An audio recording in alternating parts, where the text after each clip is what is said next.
On the 29th of May 1946, a senior concentration camp commander and commandant was led up to the steps of the gallows which had been made inside Landsberg prison. He was helped up every step by American military policemen who were there to ensure that the life of Johann Baptist Eichelsdorfer was brought to a swift end.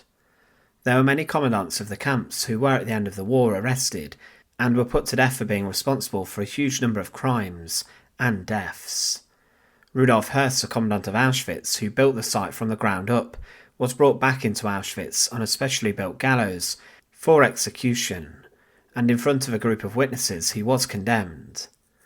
Eichelsdorfer was the last commandant of a camp known as Kaufering IV, which was a subcamp of Dachau, but inside of here there were a number of terrible crimes which Eichelsdorfer was found responsible for, and he had the blood of at least 4,000 people on his hands.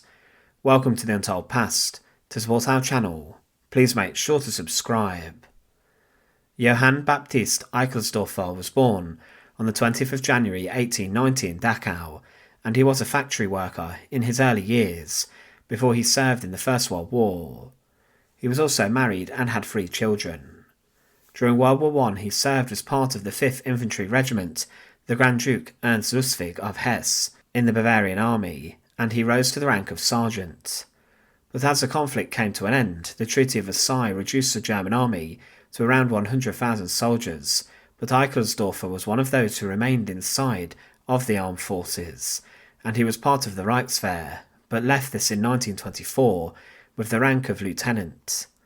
However, as times changed inside of Germany, there were many people who joined the Nazi Party and became paid-up members of Hitler's political party and movement.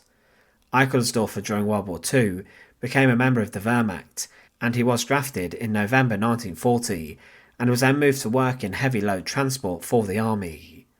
He served inside of France, Poland and even the Soviet Union, and was then treated in hospital for arthritis in August 1943. But this brief stay in hospital led to Eichelsdorfer moving into a different role within the Third Reich, and he was then sent into the concentration camps. He was sent to Dachau concentration camp to begin with, but then Eichelsdorfer began to rise throughout the ranks of the SS, and he had joined Heinrich Himmler's organisation previously.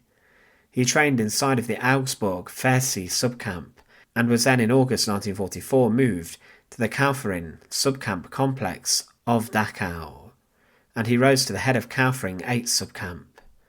Kaufering was a system of 11 subcamps in Dachau, and they housed around 30,000 people, and inside of these around 15,000 people died.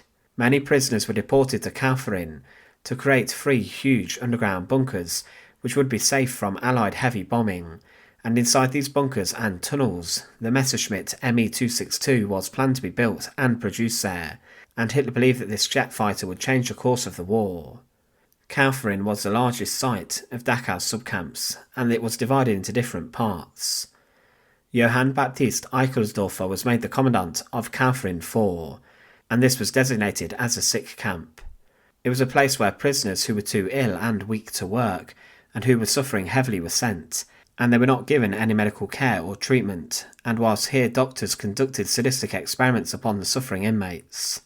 Within Eichelsdorfer's camp, there were roughly 4,000 people who died under his watch. Forced labour was brought to the site, and many of the bunkers and rooms where prisoners slept had leaking roofs, and vermin also infested the huts.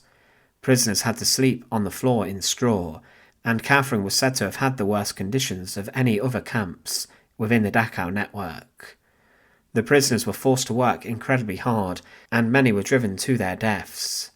Prisoners became incapacitated and ill over a very short time, and they were beaten so badly that they died because of this. The guards would drive prisoners too far, and their bodies would then break down. Kaufering IV was also known as Hurlach, and Eichelsdorfer's camp saw a huge typhus epidemic sweep through the site, and doctors and SS guards would not enter the barracks due to the fear of infection, and they just left people to die. When Dachau concentration camp was liberated on the 29th of April 1945, Kaufering IV was liberated by the 12th Armoured Division 2 days earlier, and soldiers from the 101st Airborne arrived to support the liberators later. When they found the camp, they discovered hundreds of dead bodies, including those who had been killed by disease and those who had been shot and executed by the guards.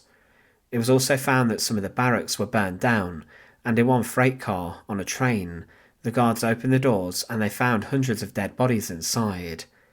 The local citizens were ordered to help clean up the camp, and many were forced at gunpoint to bury them, but during the liberation, Johann Eichelsdorfer was arrested and was seized.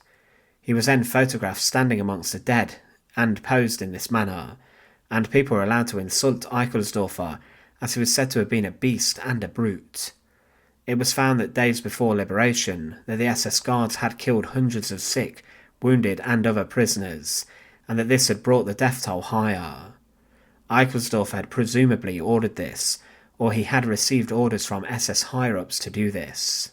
Eichelsdorfer, following the liberation of the camp, was interviewed by the press, and he tried to explain that he had no idea what was going on inside the camp, and he also tried to claim that he had never set foot inside of his Kaufering camp. This was of course a lie, but at the Dachau trials he was brought to answer for crimes he had committed. On the 15th of November, Johann Eichelsdorfer was brought to a courtroom and was accused alongside 39 others who worked at Dachau and the camps of crimes against humanity and war crimes.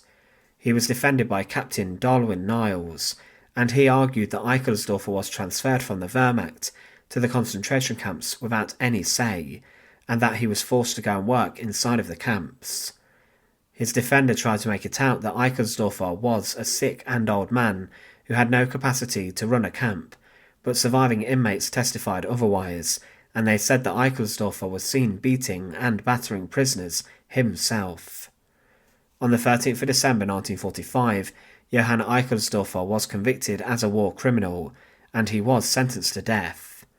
He was transferred to Landsberg prison to await his date with the hangman.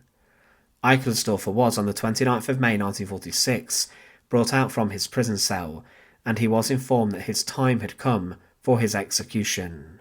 He was led into the courtyard, where many American military policemen looked on, and he was helped up onto the wooden gallows structure that was there. His identity was confirmed, and the executioner, John C. Woods, who was known for botching the Nuremberg executions, had the noose in his hand, and he seized Eichelsdorfer and then shuffled him over the trapdoor of the gallows. He worked swiftly and secured the noose around his neck after he had placed a black cap over it. Woods then released the trapdoor, and Eichelsdorfer plunged to his death. Johann Eichelsdorfer was a captain inside the Wehrmacht, but he was also the final Commandant of Kaufering IV, a subcamp where thousands of people died. He and his guard staff made the lives of prisoners a misery, and he did nothing to help the suffering of the inmates. For this he paid the ultimate price, and he was left swinging on the gallows because of his actions during World War II. Thanks for watching. To support our channel, please make sure to subscribe, and once again, thank you so much for watching.